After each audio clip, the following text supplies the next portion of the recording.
na ko de vol de portable moo ñu yóbbu tey jii ki ñu jiiñoon sàccub téléphone mu jël nguur gi dénkaane ko tey jii yore nguur gi ci loxoom sax la ñu mën a wax tey jii pour wane lan foofu lañ fa mën a jàngat. li ñu mën a jàngat par rapport à cette situation awa je crois que ñaari mbir la benn bi mooy. yàlla musul teggi loxoom ci Sénégal. oui.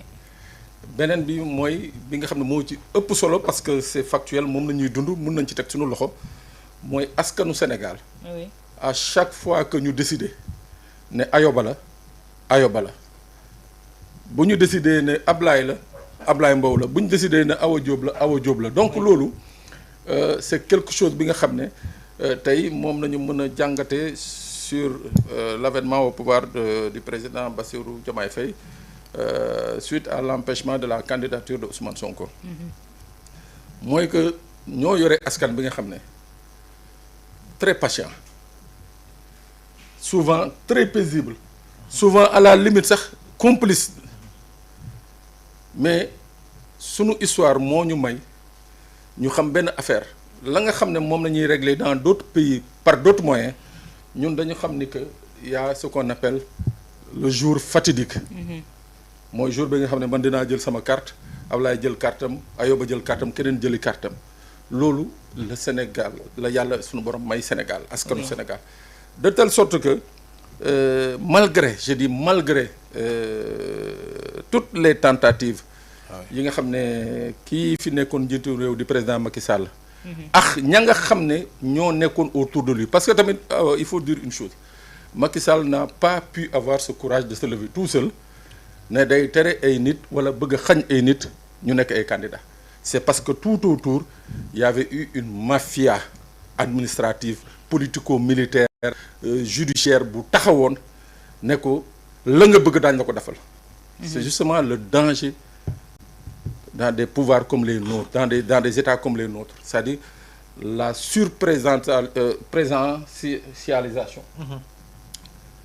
Ce sont les dangers parce que da nga toog benn moment ce qu'on appelle la cour les courtisans ñooñu yow xëy na sax da nga jàpp ne que war nga mën a dem mais ñoom de par les intérêts yi leen lié ñooñu ñooy œuvrer di cultiver ba dugal sa bopp wala gëm loola wala yaakaar loola ni que yow effectivement tu dois être quelqu'un d'inamovible maanaam yow waroo fi jógee parce que bés boo fi jógee àddina nërmeelu wax àddina day nërmeelu effectivement mais ci ñoom lay nërmeelu mais yow duñ la wax ci ñoom dañ lay wax ni que yow boo fi jógee askan bi lii li yëg lii donc loolu bokkoon na ci li nga xam ne points fondamentaux yi nga xam ne moom moo poussé woon un peu l'ancien régime et principalement le président ñu créer cette situation là mais mu war a nekk une leçon pour tous les Sénégalais. Une leçon pour tous les Sénégalais tey ñu xuus yow ma resandik ak yow ci question boobu est-ce que tey jii tey tiré nañ ci leçon est-ce que tey mafia boobu ngay tudd tey jii est-ce que tey nguur gu yees gii bi ñuy dagaan baatu réew mi loolu lañ ñu jaayoon ndax mafia googu tey dañ na. mais awa xam nga dama ne nos pouvoirs en Afrique particulièrement au Sénégal c'est-à-dire c'est valable pour ce pouvoir-là hein. Oui. C'est valable pour ce pouvoir man dama waxoon le 25 mars 2024. ma toogoon ay kilifa tey ji ñu ngi nii ci au pouvoir ma ne leen xam ngeen quel va être votre premier ennemi ma ne ko mooy lii ñuy waxee le protocole d'État. C'est une lourdeur à dimension royale. C'est-à-dire que De Gaulle bi mu koy instauré en 58 en France c'est parce qu'il y avait une forte contestation de certains généraux et tout ça donc pour asseoir son pouvoir il fallait mu nekk à la limite mu am un protocole qui le différenciait des autres généraux. Ñun on a hérité de ce protocole mu nekk un protocole extrêmement lourd. dañuy toog ma ne leen lenn da xam naa ko ma ne leen gis ngeen ñii ñëw taxaw fii masqué wu taxaw kërëng ne la waaye nous sommes à votre disposition monsieur le président mu ne ma ne ko gis nga ñii mu ne ma ne ko y a quelques mois ñoo leen doon duma di dóor grenade lacrymogène di réprimer des manifestations ba mu jur ay mort d'homme ma ne ko tey ils sont là comme des toutous xam nga ndax lan mu ne ma ne ko parce que ils vous disent que c'est la République effectivement c'est la République ma ne ko mais ils vont prendre le temps de prendre leur marque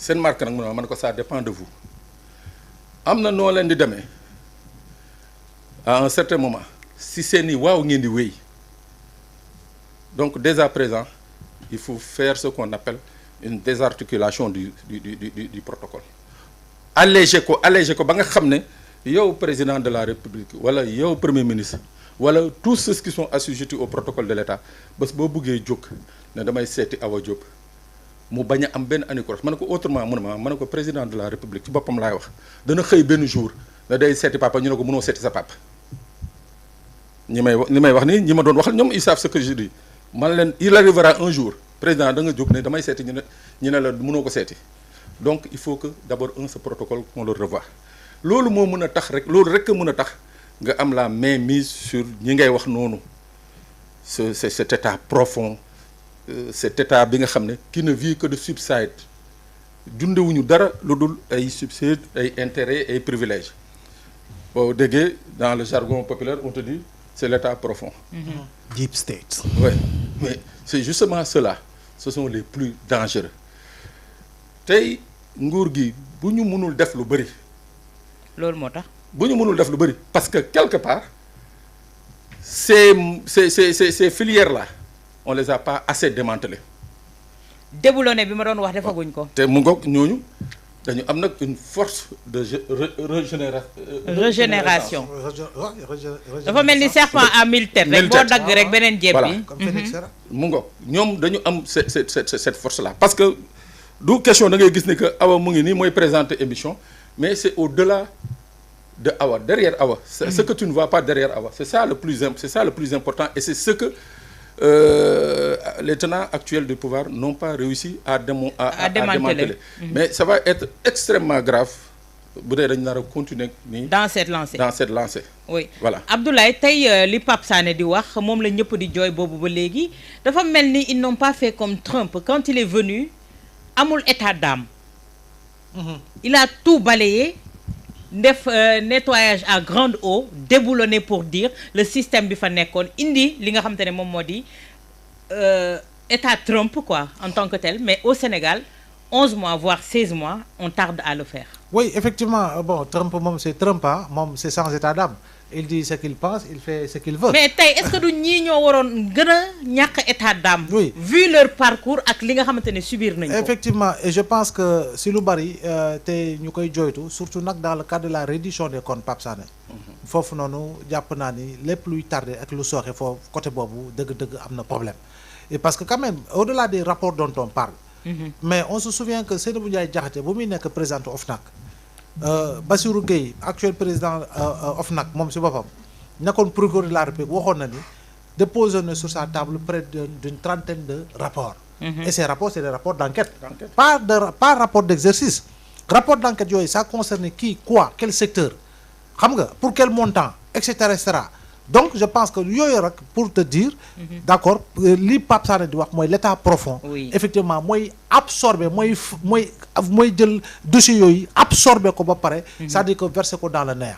donc effectivement lu ñu war a démanteler dans ce système bi nga xam ne moo fi nekk depuis Senghor système bi dafay en fait dafay mel ni c'est un système frappé d'hérédité. C'est un système frappé d'hérédité. kii bu ñëwee dafa am benn génération boo xam ne mooy ñëw jàng jël même chose même méthode yi noonu lañ koy accroître pendant autant d'années. Et je pense que si li nga xam ne moo di administration parce que ce matin j'ai vu un expert qui dit que le logiciel au ministère des finances et du budget xaw ma fan y a un logiciel qui a été saboté. C'est un expert qui le dit un expert financier. Oui. Mais loolu c'est gravissime. Trop même. C'est gravissime donc de ce point de vue là damay jàpp ni li nga xam ne mooy li fi nekk tax ñuy am toujours retard si li nga xam mooy mort 86 à peu près ñoom ayoba def nañ si liggéey bu am solo. Nombre de personnes tuées par balle. yoo xam ne c'est des témoins oculaires. ay Sénégalais ñoo ko filmé quand on disait France 24 li mu génne France 24 li mu génne mais avant France 24 yi ko génne ñun seetaan nañ ko gis nañ ko si image yu réseaux sociaux yi. ay Sénégalais ñoo ko filmé ay tubaab ñëw ñu filmé ko. déedéet ay Sénégalais ñoo ko filmé. te tubaab bi sax au contraire ñoo conforter les Sénégalais. ci seen ay. voilà weddi police bi doon na seetaan. donc ñoom ay Sénégalais ñoo ko filmé taxaw seen terrasse nëbbutu seen balcon taxaw si seen ginnaaw cour nekk si biir oto ñoo ko filmé. Donc da ngay gis ni foofu pourquoi autant de retard 15 mois après. je dis encore alors que mu nekkoon dossier boo xam ne waroon nañ ko laal depuis pour véritablement élucider ces affaires là et pouvoir situer les responsabilités.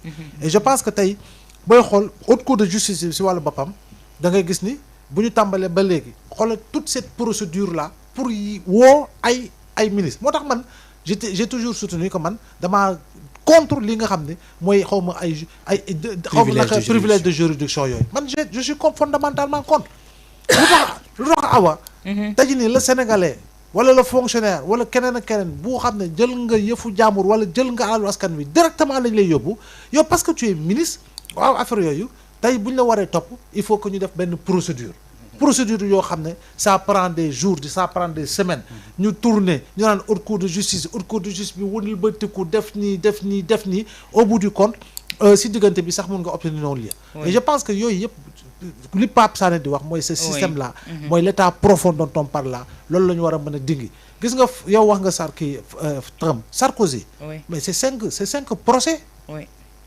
tey jii nii bu ñu ko dingalee bracelet électronique bi c'est parce qu'il a atteint la limite d'âge c'est parce qu'il a eu 70 ans moo tax ñu dingal ko et je pense que tey nga xool l'affaire Mazars tu as vu les auditions au niveau de l'Assemblée nationale l'affaire Betaram si li nga xam ne moo soxal François Bayrou on a vu les auditions mais yooyu yëpp tey jii nii gis nga ñoom allégé nañu lu bari mais ñun nous sommes encore dans la lourdeur par rapport ak li nga xam ne mooy des affaires procédurales ñun si procédure la ñuy nekk tout le temps awa si procédure la ñuy nekk tout le temps moo tax je pense que nécessairement et fondamentalement il faut que ñu nangoo jëm si ay réformes yoo xam ne ça va alléger pas mal de choses dina teggi lu bari si loo xam ne dafa diis pour que sénégalais bi effectivement teel di am satisfaction si li nga xam ne masse bi moom la ñuy xaar par rapport ak li nga xam ne mooy loo xam ne un rendu la ñuy xaar si li nga xam ne moo soxal yenn dossiers yi d'accord tey Ayoba par rapport ak discours yi ñu fi jot a dégg bu Pape Sané ak bu Abdoulaye Mbow mais également tey suñu xëyee doog a gis ne ñi ngi doog a lancer li nga xamante ne moom moo di enquête jëm ci événement yi fi xewoon boobu ak lu bakkan yi ci rotoon est-ce que